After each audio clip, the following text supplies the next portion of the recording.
I'm afraid I've got some bad news. I knew it. I love when he does that. Wrestling has more than one royal family. Adrenaline in my soul, something, something, Cody Rhodes.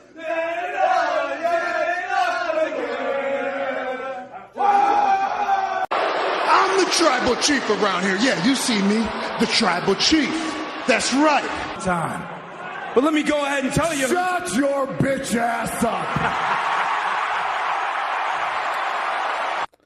Good morning, ladies and gentlemen. Welcome to episode 442 of the Hoots Podcast here on this lovely Friday morning, December 6th, 2024. Is yours truly, the nefarious brother Adam, a.k.a. Joshie Lopez, rocking and rolling here. In very good spirits this week. Hope you guys had a very good holiday weekend as you get the start of it, coming off the heels of Thanksgiving.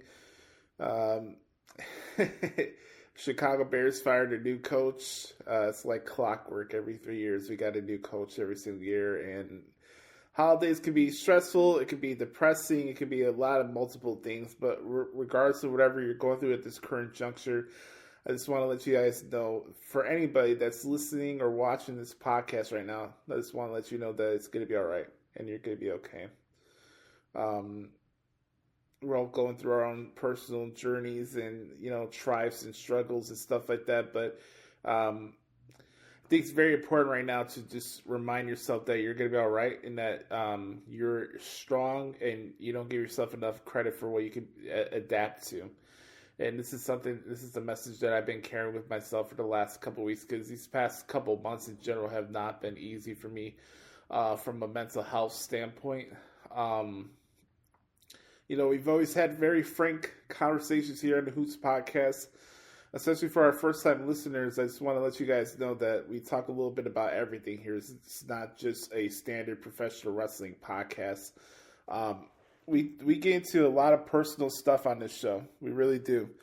And I wear it as a badge of honor for the fact that we do have these type of conversations, because not only is it productive for myself in a way where I can express these thoughts without fear of any judgment or anything in return, but also in the matter that I want to help somebody that may be going through a similar issue that I'm going through.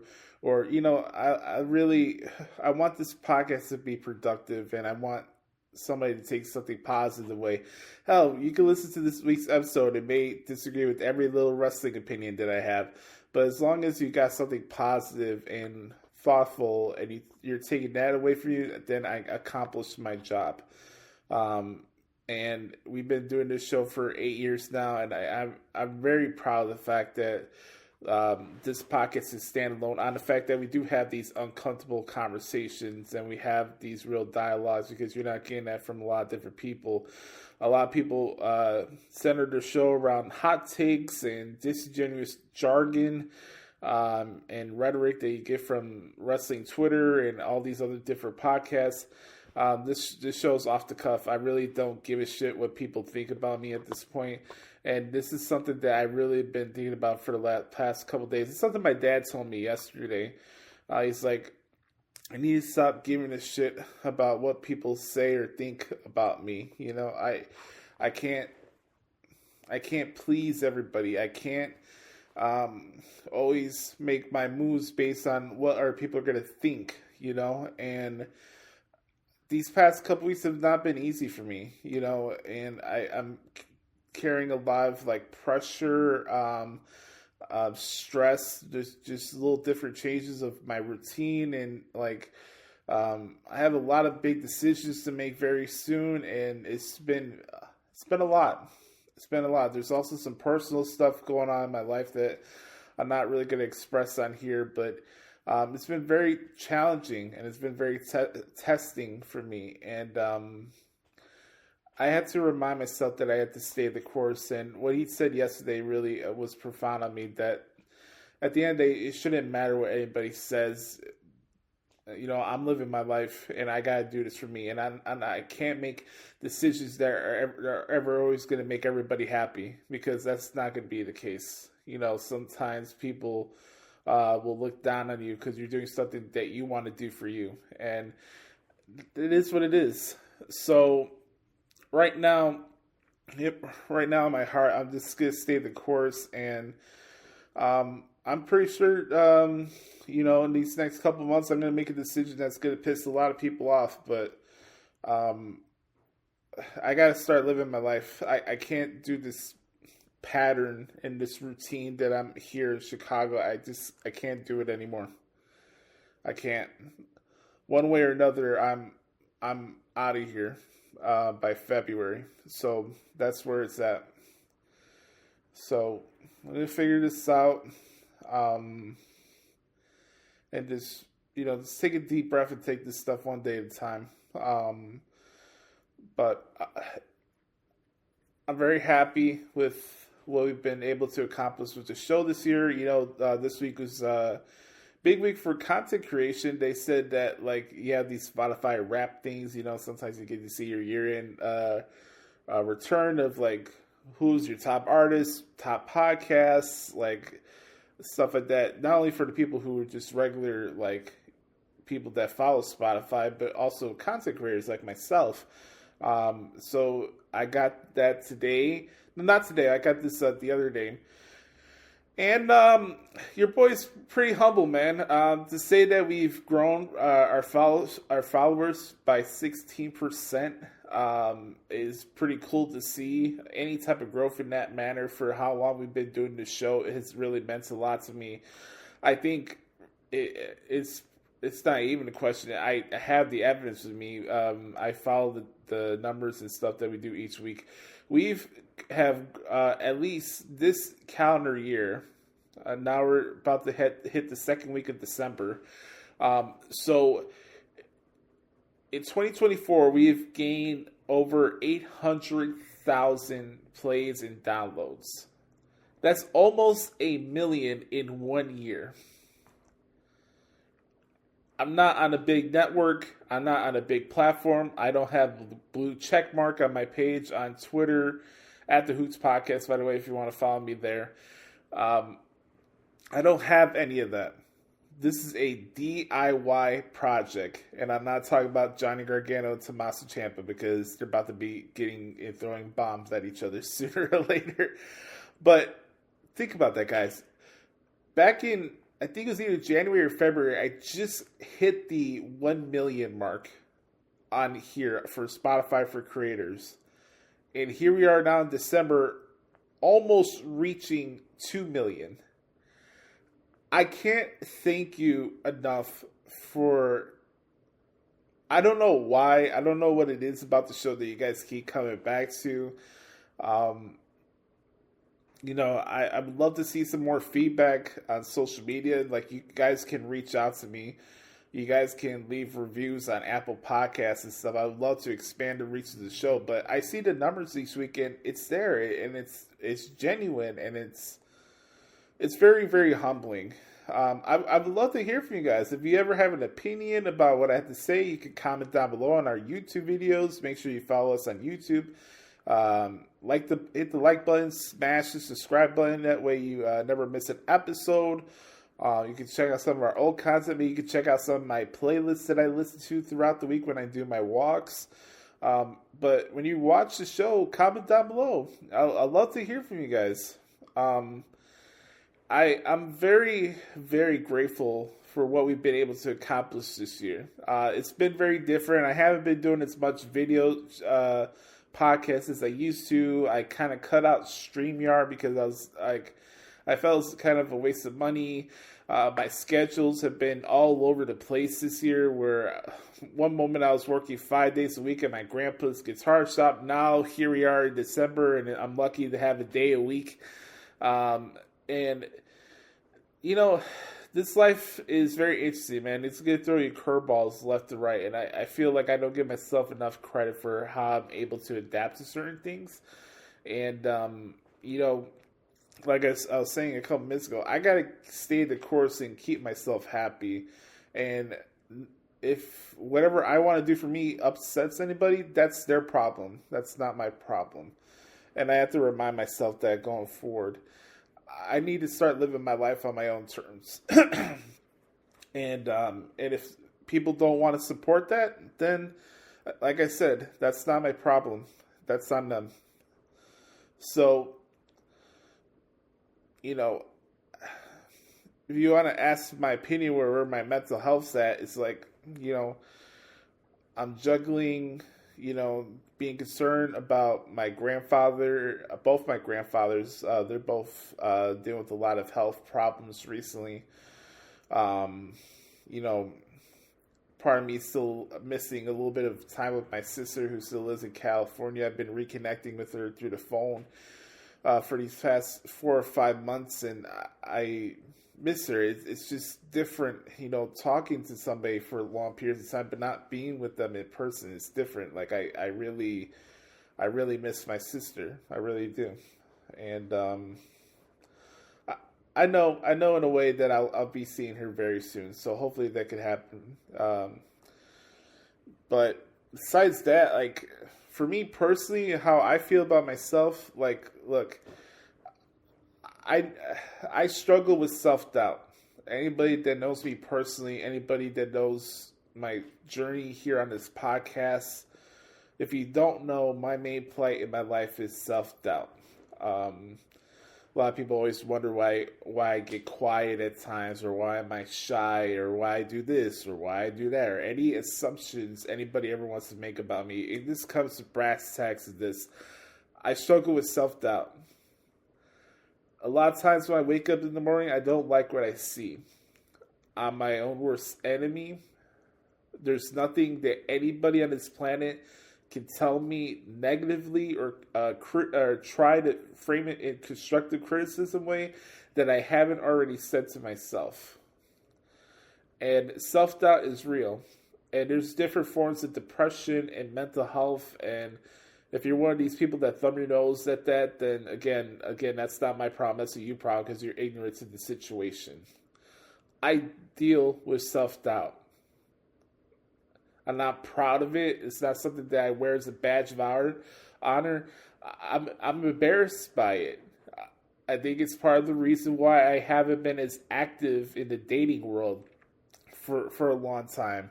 Probably why I'm still a virgin. Probably why I don't have friends always reaching out to me. Hey, Joshie, let's go to the club. Let's do this. Let's do that. I have self-doubt, and it sucks. Okay? Doing this show has been such a rewarding experience for me because a lot of times I don't feel like I can fully express myself the way I want to without people cutting me off or forming their own opinions and not listening to anything that I'm saying. And when that stuff happens, again, it's just another bout of self-doubt that starts flaring up. I'm like, okay, what am I doing wrong where nobody ever wants to hear what I have to say because it doesn't fit their narrative? But again, it's just like, it always goes back to this. It's like, who gives a shit at the end of the day? I have nothing to prove to anybody at this point. I really don't. I don't have to prove anything to anybody besides myself and the man upstairs, and that's it. I love my family. I love my friends. I appreciate each and every single one of you good brothers and good sisters who support my work, whether it's this podcast or the articles that I do. But at the end of the day, I don't have anything to prove to anybody besides myself and God. That's it. So if anybody ever wants to doubt me, as if I don't doubt myself enough as it is, go ahead. Knock your socks off. But I know who I am. I know what my value is. I know what my worth is. And I know what I can offer to somebody, what I can do for an organization. I know that I can accomplish a lot of great things. And I know that I'm a good man. And I know that I'm about my actions. And I let my work speak for itself. So at this part of my life, as I'm entering this next chapter in my life, it's time for me to be selfish in a way. I hate to phrase it that way, but it's true. Because so many years I've tried to go about my life in going about it in a way where it just makes everybody else happy. But at the end of the day, I'm not happy. And I'm not going to become some arrogant, cocky, selfish type of guy in that frame. But it's time for me to be selfish in the matter of, like, I had to start living my life, and I had to do it for me. And my reasoning for why I want to do things shouldn't matter to other people. I don't need their approval for how I feel or what I want to do for my fucking life. And it's just that simple. So, my mental health is fine. I'm proud of the stuff I've been able to adapt. I'm still doing my walks every single day. I'm still doing my meal preps. You know, like I said, yeah, it's been kind of frustrating not being able to go to the shop all the time and stuff like that. But I'm still busting my ass with the transcripts. We have another pay-per-view to cover this weekend for NXT Deadline, which I'll be doing. And, you know, like, I'm taking care of my business. I pay my bills on time. I pay my rent on time. You know, I'm not asking for handouts. I'm never asking anybody for money, you know. I'm taking care of what I need to take care of. And, you know, this life's not supposed to be easy. I don't want it to be easy. I don't. This is going to be very rewarding for the day when I am in Florida, which will be very soon. When I am down there, I could take that deep breath. I could have this weight off my shoulders, and I don't have to look back anymore.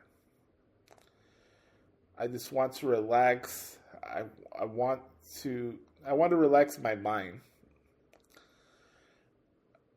My drive, my ambition, my goals for what I want for myself professionally will never go away. My grinding work ethic, that'll never go away. When I say relax, I'm not saying relax and just sit on my laurels and you know, stuff like that. Like, I want not sit on my laurels, rest on my laurels. What I mean by relax is just relax my mind. Stop putting pressure on myself that doesn't need to have pressure applied to it. You know, it's a lot of the self-doubt stuff that I deal with. You know, and I really want to be happy. I'm not happy here. I'm not. I'm happy with myself. I'm very proud of myself with the progress I made with all the weight that I've lost. I'm proud of the man that I've become for the last 4 or 5 years, especially since I moved out of my mom's house about 4 or 5 years ago. I'm proud of that. I'm very proud of that. But I'm not happy with my living situation. I'm not happy with where things are in how I go about my daily business. You know, like, all of this stuff in Chicago is just draining the ever-loving shit out of me. Like, I can't do it anymore. I can't. It's not worth it for me anymore. So, you know, Punk says this perfectly in his documentary, which they just re-uploaded on the WWE Vault channel on YouTube. And he says that, you know, when I'm not getting what I need for something, I'm not going to have sour grapes about it. I'm just going to go find what makes me happy. And it's a very true saying, and that's how I'm going to go about this. So, it is what it is. When we come back, I'll give you some of my thoughts and takeaways from what happened from WarGames versus Survivor Series. Talk about that crazy Raw from Everett, Washington, and do some preview predictions for NXT Deadline. And don't forget, of course, we have the Back Porch Q&A session. This is episode 442 of the Hoots Podcast. Make sure to hit the like button, smash the subscribe button as we're on the road to 1,000 subscribers on YouTube. And the most important thing to help this podcast grow is 2 things. Follow the podcast on Spotify, stream the show on Spotify, and secondly, reach out to your boy. I'd love to hear from you guys, and that really helps us out. Send us some reviews on Apple Podcasts. Help expand the reach the show does, and enjoy this journey as we're getting closer and closer to episode 500. So, when we come back, we'll get into This Week in WWE, and then we'll answer your questions for the Back Porch Q&A session right here on the Hoots Podcast. We'll be right back. Yeet. Welcome back, ladies and gentlemen, to episode 442 of the Hoots Podcast. It's time for This Week in WWE. I'm going to make this an abbreviated edition for the podcast this week. So we're going to do this kind of rapid fire, kind of like a PTI type of flow here, where I just spattered off a whole bunch of different thoughts and stuff about the week that I saw for programming, matches that stood out to me, etc., etc. Also, let me pull up the card here really quick for NXT Deadline so I don't forget that. That's a PLE that I'll be covering this Saturday. Make sure, by the way, if you ever want to follow my work, WrestlingHeadlines.com. That's where I cover Raw, SmackDown, NXT, and all the PLEs. So please help your boy out in that manner as well. Okay, ladies and gentlemen, my name is Josh Lopez. Okay. All right, here we go. So, let's start off with WarGames. I enjoyed the show. I've seen a lot of scuttlebutt about whether or not the PLE was disappointing or not a good show or anything like that. It's been a while. It's been a couple years since I really tried to let Twitter dictate how I feel about a wrestling show, which should never be the case. You should think for yourself. I know this is not like 2016 or 2019 anymore, where like Twitter is the ultimate judge, jury, and executioner of what's over or not.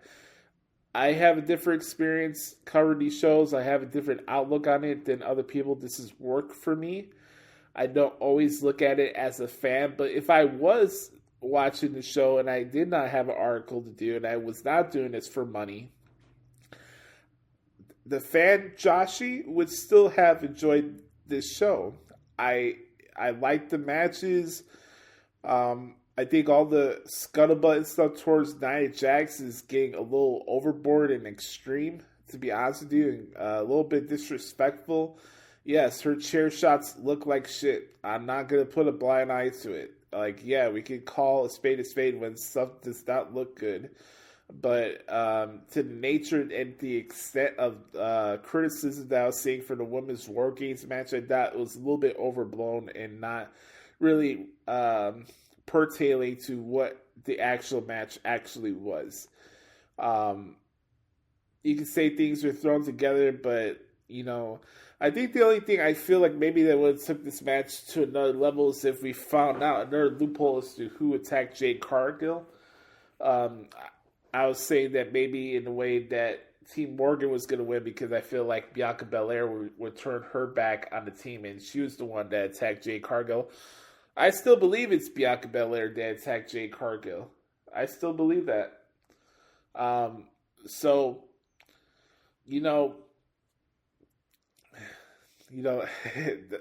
that's how I felt like that match would take another level. But like, I don't know. Maybe I just have too much respect for the performers. But like, people who do shows like this that need to make it personal and stuff like that, and it's just like, it's not worth it. That avalanche riptide that Rhea Ripley did to Liv Morgan through the table to end the match is pretty sweet. I like that move a lot. EO doing spots off the top of the WarGames is becoming a little bit redundant, but it's still impressive nonetheless to do a moonsault with a trash can over your head. So that was fine.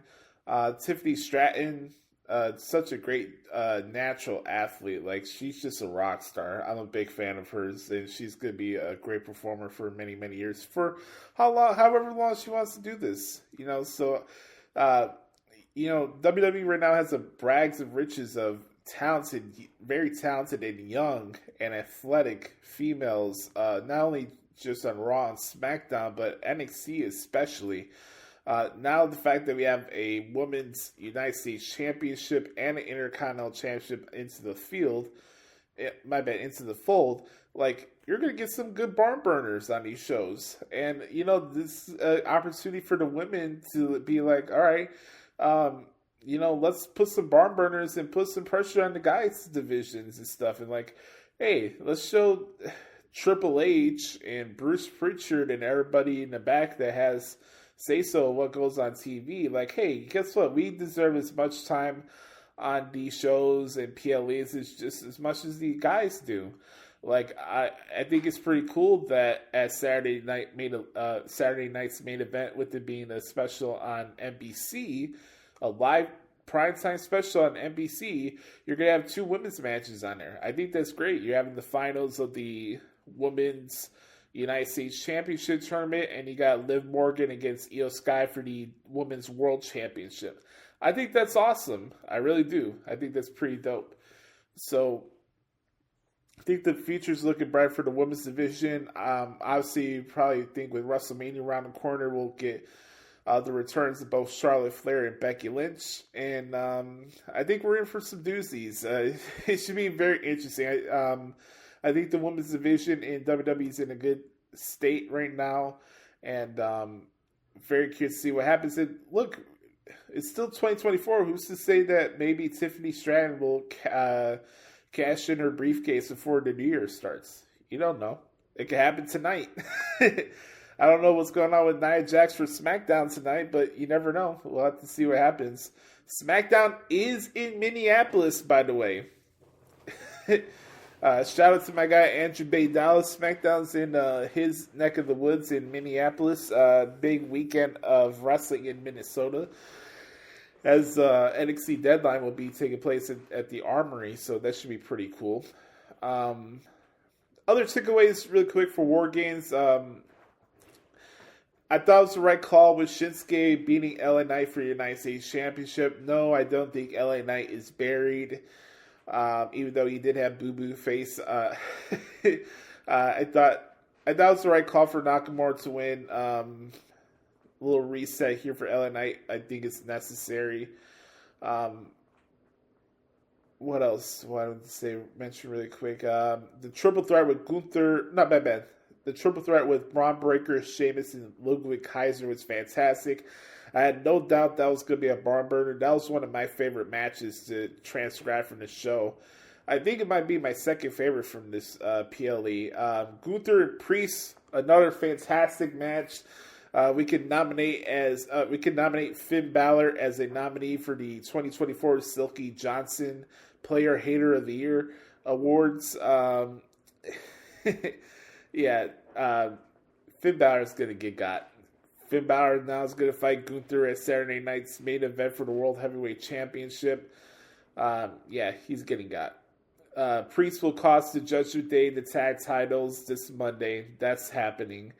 And then Balor's going to get his ass kicked by Gunther. So, and then who knows? Maybe Finn Balor gets the boot from Judgment Day. You never know. I wonder what it would have been like if Drew McIntyre joined the Judgment Day or took it over. That would be pretty interesting, in my opinion. Great to see Drew McIntyre make his return to Raw this week. Attacking Jey Uso in the back. Yeah, he has unfinished business with Jey Uso and Sami Zayn. So, honestly, I would not be surprised if at WrestleMania Drew McIntyre fights either Jey Uso or Sami Zayn. I would not be surprised by that. I wouldn't. So we'll have to see how that goes. Other takeaways from the show. Obviously, we had the men's war games with the new Bloodline and the OG Bloodline and CM Punk. Big props to the big man, Big Bronson Reed, doing the tsunami off the top of the War Games. I know he messed up both his ankles. As somebody who's pretty tall myself and has been big in the past, ankle injuries are not fun when you're in that state, in that body frame. And I wish him a speedy recovery. So that was a crazy spot. The Wars Game match was fun. I thought that Jimmy Uso should be given a lot of credit for his performance during the War Games match. I thought he put it all on the line, obviously, Uso, and he looked good. He did a very good job in the match. Punk looked good in the match. Key timing, they got their tension between him and Roman. Punk did make the save for Roman. That final sequence, the solo where they're all hitting their finishing moves, I thought was pretty sweet. And we still have to figure out the question: what's that favor that Paul Heyman owes CM Punk? You know, what is that favor? I'd love to hear from you guys on that matter. Like, what do you think? What's the favor that CM Punk owes Paul Heyman? I'd love to hear from you guys. So overall, I enjoyed Survivor Series. If you didn't like it, that's on you. That's not my problem. Let me know in the comment section below. What was your takeaways, good, bad, or indifferent from Survivor Series? I'd love to hear from you guys. Really quick from Raw, the 10-year anniversary with the New Day segment was fucking fantastic. Top tier restaurant quality storytelling, and just good television. Like, I can't stress that enough. Like, to turn the tables on Big E and Kofi and Woods saying basically that you chose yourself over them, and that's I had a feeling that could have been a route that they were going to go with. I just didn't think they were going to do it. I thought it would be something where Big E would try to play peacemaker between both of the guys, and then maybe Kofi would have been the one to turn on Woods. Maybe Big E's emotion would have gotten to Woods, and then Kofi took advantage of that. But that's originally how I thought I would have went about it. But them both lashing out at Big E was an interesting curve, because we may not know. Maybe it is true that Xavier's saying that Big E will never be medically clear. I hope that's not the case. I would love to see him wrestle again. But if that's not the case, then it does make sense for both of them to lash out at him. And the emotion was there. I felt like their reasoning was more than fine and understandable in a way. I thought it was good. It was really, really good television. Raw from top to bottom this week was fantastic. I know everybody's been saying it this week on podcasts and stuff like that, but it's true. This is definitely one of the best Monday Night Raws of the year. That opening segment with CM Punk, Seth Rollins, Jey Uso, and Sami Zayn was fantastic. Usually, for me, it can be a little struggle because I'm one of the few play-by-play writers for wrestling that types out all the dialogue for the promos. So that was a challenge. It took me about almost 50 minutes to get that first segment down, but it was good. It was very good. But that's the question that leaves things up in the air now. Like, now we know that Drew McIntyre was the one that attacked Jey Uso. He attacked Sami Zayn after the match with Seth Rollins. Seth Rollins' obsession with CM Punk, where does that go? Where does that, is Seth Rollins' obsession that bad that Seth's going to cost CM Punk the Royal Rumble this year? Because if you want to talk about a grudge feud that'll be lit to fucking ignite dynamite, yeah, Rollins costs CM Punk the Royal Rumble. Oh my God. Talk about the tension. Holy shit. You want to talk about grudge feuds CM Punk, Drew McIntyre level, Triple H and Shawn Michaels levels, or Chris Jericho and Shawn Michaels levels. Yeah, have Seth Rollins screw CM Punk out of the Royal Rumble in Indy, and yeah, it's on site. Punk is like, I haven't thought about you at all, and he's like, stay out of my business. And Ron's like, this is my business. So I think we're due for a collision course between these two guys. There's just so much right now to think about how things are going to be playing out going towards WrestleMania. Is there a way with the fact that I keep hearing now that The Rock is not going to be a part of it? Is this something where are we going to get the trilogy with Roman and Cody? Is it going to be something to the point where Roman... what if... I thought about this in a way, too, because I'm thinking about Kevin Owens and how things are going to go for him after this stuff with Cody's over. I know a lot of people want Kevin to win the championship for Cody when they fight each other at Saturday night's main event. I think that's going to be an awesome match. Don't get me wrong. And as a Kevin Owens mark, I would love to see him win the title. I would. I think that'd be great. I just wonder in a way if Roman is not going to be fighting for either championship at WrestleMania in Vegas, is there a possibility with the way stories are being told right now that Kevin starts going after Roman? Kind of like, okay, Kevin lost his second opportunity at the championship. Now he has to go to the back of the line. And it's like driving him to the wits' end that he's going to go after Roman. You know, Roman's obsession with getting the Ula Fala is going to get thrown a curveball because Kevin Owens will be going after Roman Reigns now. Like, I have all these different thoughts because there's so many things that you can think about what's going to happen at WrestleMania 41. Okay, what if Kevin Owens fights John Cena at WrestleMania? Has anybody thought about that? I think that would have been cool. I know a lot of people like to see John Cena against Randy Orton. Oh my God, man. It's such a great time to be a wrestling fan. You could fantasy book all these little different ideas. You could do Randy and Cody. You could do Cody and John Cena. You could do Cody against Randy and Kevin. Triple threat for the championship if you want. You know, Roman and Jacob Fatu. What's going to happen with the tag titles? Yeah. There's so much to think about. Like, okay, is CM Punk going to fight Seth Rollins? If Gunther's still the World Heavyweight Champion by the time we get to WrestleMania, who's he fighting for that championship? Is it Sami Zayn?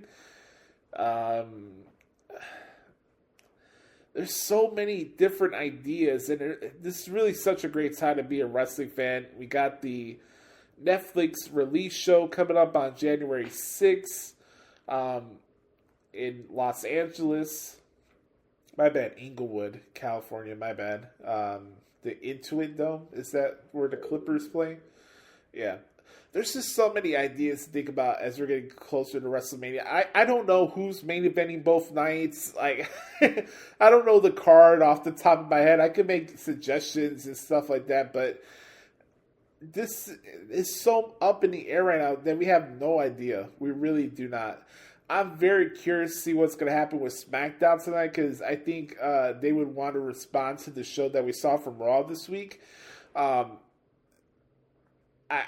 really think, especially with Saturday night's main event right around the corner, then they're doing another one. I thought this was a smart choice, by the way, for WWE to do another one of these Saturday night's main events before the Royal Rumble because there's not a PLE currently announced yet for January. So, okay. Fine. That's fine with me. That's okay. That's okay. So, yeah. All right. Like, you have Saturday night's main event coming up next week. If The Rock is not part of WrestleMania in Vegas, how does that look like? You know, for a long time, I always thought it was going to be either Cody against Randy Orton for the championship at WrestleMania or Cody and The Rock. I know some of you may not like Cody Rhodes, but Cody Rhodes is walking into Allegiant Stadium with the WWE Championship. Hate to break the news to you, but Cody will be having a year-long reign with the championship. There's so much stuff to ponder and question and stuff like that, but hey, that's why we enjoyed the shows, right? But I'm very curious to see what we see from SmackDown tonight, especially coming from the Bloodline. What if The Rock pops up on SmackDown tonight? Oh my God, there's so much stuff, man. This is getting my creative juices flowing, and I hope you guys can like feel the excitement I'm getting right now because there's so many different scenarios. I have no idea who's fighting who at WrestleMania. I can't tell you who's going to be the final four of the Royal Rumble at this point. It's so crowded. It's a good problem to have, but holy shit, man. Let me do the preview and predictions here for NXT Deadline, and then we'll get going from here. All right, here we go. Let's do it in the style of the Good Brother, not the Good Brother, Excalibur. Let's do this. All right, ladies and gentlemen, 5, 4, 3, 2, 1. Coming to you live this Saturday from the Armory in Minneapolis, Minnesota. It's the 2024 edition of NXT Deadline. Here's your matches. First, we have Lola Vice against Jada Parker in an NXT Underground match. A match made official this week on television. It's Nathan Frazier and Axiom take on the No Quarter Cashers, Miles Bourne and Tavian Heights for the NXT Tag Team Championships. Next, a Women's Iron Survivor Challenge match to determine the number one contender for the NXT Women's Championship at NXT New Year's Evil. It's Sol Ruca taking on Stephanie Vancouver, Zaria, Julia, and Ren Sinclair, who will be fighting Roxanne Perez at New Year's Evil. Next, a match for the NXT Championship. It's the champion Trick Williams taking on Ridge Holland. Next, in the main event, it's the Men's Iron Survivor Challenge, which pits Wesley against Javon Evans, Nathan Frazier, Ethan Page, and Eddie Thorpe, who will be taking on either Trick Williams or Rich Holland at NXT New Year's Evil. More matches to be announced. Make sure to follow Shawn Michaels at Twitter at Shawn Michaels and get all your tickets right now at Ticketmaster.com/WWE NXT. Yay! All right, here's my predictions for NXT Deadline. I have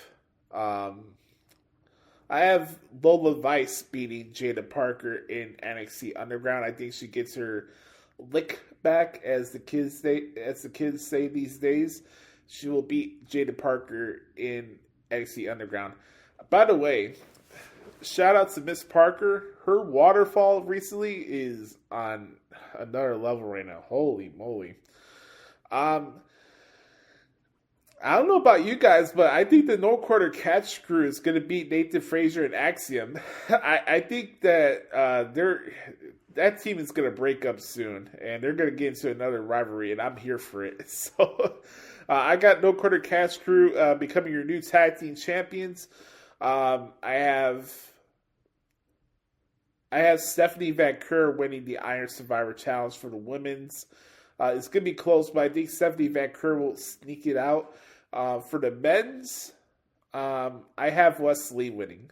I know a lot of people would think either Javon Evans or Ethan Page, but I got Wesley winning the Iron Survivor Challenge.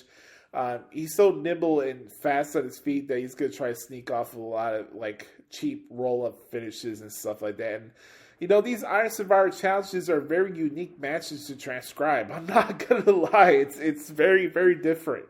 But it's a fun challenge. So I'm excited for tomorrow night.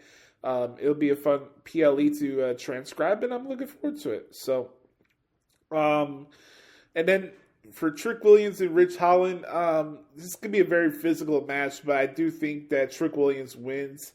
I know there's been a lot of scuttlebutt for the fact that, a lot of people feel like the men's division in NXT hasn't been that strong. The quality depth as far as the main event guys are concerned has not been up to par, I guess, to a lot of people. And I guess you could agree to that to exert them, but you have other bigger names on the brand that are okay, Tony D'Angelo's the North American champion. You have other guys getting developed, getting more opportunities on TV. It's still a developmental brand, obviously. So, yeah, if you want to compare the men's division compared to black and gold, yeah, it was a little different. But let's not forget that NXT was trying to be a knockoff Ring of Honor when the black and gold days were going on. I mean, let's just call a spade here. It was a knockoff version of Ring of Honor, and everybody was happy about it. It's okay. So I'm curious, I'm just curious much as anybody else of how this card is going to go for tomorrow night. I think it's going to be a very good show. Deadline was a fantastic show last year. Trick Williams became a star at that event, and I think this one will be very interesting. I think Sol Ruca has a good opportunity to make this match interesting for the women. A big opportunity for Javon Evans. I don't know what the hell happened to Eddie Thorpe at the end of NXT. If if it's my guess, I think Obafemi probably took Eddie Thorpe out. That would be my guess because it'd be cool to see him. If it's, I hate, you guys know how I feel about the word if, but it applies to this scenario. If Obafemi, let me rephrase it. Let's say in the case of Obafemi taking out Eddie Thorpe, Obafemi is the clear winner for the Men's Iron Survivor Challenge. And maybe he's like the last entrant, and he comes out and gets boom, boom, boom, one pin, one pin, one pin, one pin. You get a pin, you get a pin, you get a pin. Like, Obafemi will win that match. Let's say he's the one that took out Eddie Thorpe, right? So I'm excited for this PLE on Saturday. It should be pretty dope, and I'm looking forward to it. So that's my thoughts for Deadline. And I know that's my thoughts on This Week in NXT. It's not This Week in NXT. Those are my thoughts this week in WWE. When we come back, I'll answer your questions for this week's edition of the Back Porch Q&A session right here on episode 442 of the Hoots Podcast. We'll be right back. Yeet. Okay, ladies and gentlemen, one more segment to do here on the podcast at Hoots. It's time to answer your questions for this week's edition of the Back Porch Q&A session. No. Let's do it, ladies and gentlemen. It's time. Throw up the X for the good brother Chris Zaletta at XZaletta24X on the Twitter machine. Let's see what Chris has to say for us this week. What up, Boost? Here's some questions for the Q&A this week. Your thoughts on this whole Ricky Starks hostage situation. Sloppy shop, mismanagement on Up Degree, and I don't know what's worse. Eric Bischoff sending a FedEx to fire Stone Cold Steve Austin, or whatever the hell Tony Khan is doing to Ricky Starks. It's grade aid, homogenized, Holstein, TIA, Bankfield bullshit. It's ridiculous, but par for the course for the man who claims that he's the best thing to happen in professional wrestling since the Attitude Era. Yeah, no thank you. Ricky Starks can't get out of AEW quick enough, and I don't blame him. And also, Pentagon Jr. comes to NXT. Your thoughts on the women's IC title and who will be the first to hold it? I think it's fair. I think it's fair for both SmackDown and Raw to have their separate titles. I know a lot of people feel there's too many titles right now, but you have a lot of these talented women back there. They're just sitting on their hands, and yeah, maybe this is a way to like silently put an end to the women's tag team title division. But I'm here for it. I am. In my opinion, I think either Dakota Kai or Lyra Valkyria would be my pick to be the first IC champion. And if you want my just one pick, I'll say Lyra Valkyria. That'll be my pick. Do you think the women's tag team titles faded out in the Jade Angle? Yes. Yes. That's why I'm saying this. I think that this is in a way to silently remove the women's tag team titles out of the picture, just like a clean slate. They haven't mentioned anything with Jay Cargill being out for injury, So your grading of the Hurt Syndicate from what you've seen so far, let's make that incomplete because I have not watched it. I've only saw the one promo that they did when Lashley first showed up, but that was pretty much it. So, incomplete. Do you think the women's U.S. title could have floated between all three brands instead of creating the women's IC title? Will the more be better than less with these new women's titles? I don't know. That's kind of a semantical question. Like, okay, so you're going to have one women's mid-card champion flow through all different brands, but we want to still sit here and debate about the merits of the brand split. Like, no matter what they do, somebody else is going to be pissed about it. So that really doesn't matter to me. It's fine to have a women's IC title and a women's US title. It's fine. Nobody's getting harmed here. Where do you put that men's WarGames among the best? I wouldn't say that was the best WarGames match of all time, but definitely in the top 5 or 7 at least. That'll be my answer to that question.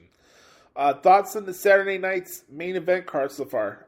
So far so good. I just think it's pretty dope that we're having this event in general. Like, this is the first time that I'll get to transcribe a Saturday night's main event. I remember how excited I was when I was like 12 years old in 2006, and like they had the Saturday night's main event before WrestleMania 22. I remember it was John Cena and Triple H against Randy Orton, Kurt Angle, and Rey Mysterio. It was a 3-on-2 handicap match. I remember that vividly. And I think Shawn Michaels had like a hardcore match or something with Shane McMahon, if I'm not mistaken. I'm very excited for this show next Saturday. It's gonna be a good time. I'm looking forward to it. With some head coaching jobs already open in the NFL, how many will there be total come the end of the regular season?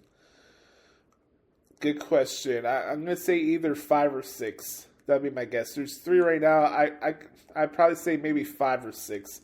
The max would be 7, honestly, but I don't know if it's going to get to that point. But hey, we got 5 more weeks left, so we'll see who's going to be on the chopping block soon. So to answer your question, Chris, I think it's going to be either 5 or 6, but the max that I'll go to is 7. That's it. Which match are you looking forward to the most at Deadline? That's another good one. I'm stuck between the Iron Survivor Challenges matches. I love challenges from a transcription point of view, and honestly, I'm gonna go with the women's. I'm gonna go with the women's Iron Survivor Challenge. I think that's gonna be a dope match, and also, I'm intrigued to see just the match layout for Trick Williams and Rich Holland. I think Rich deserves a lot of credit for the heat that he's been getting attached to himself since rejoining NXT, and he deserves a lot of credit. So, big props to Big Ridge. My thoughts on the New Day segment: top tier, restaurant quality. I can't add enough adjectives to describe how fantastic that segment was, and what they're doing right now with Kofi and Xavier is fantastic. Who do you think attacked Eddie Thorpe, Oba Femi or Hikuleo? I think it's Oba, but if it's Hikuleo, I think that'd be pretty cool too. And maybe Hikuleo is Ava's bodyguard. Maybe that's his loophole into the bloodline. So why the hell not? Do you think we're getting closer to Big E getting clear for possibly the Rumble and this New Day stuff brewing?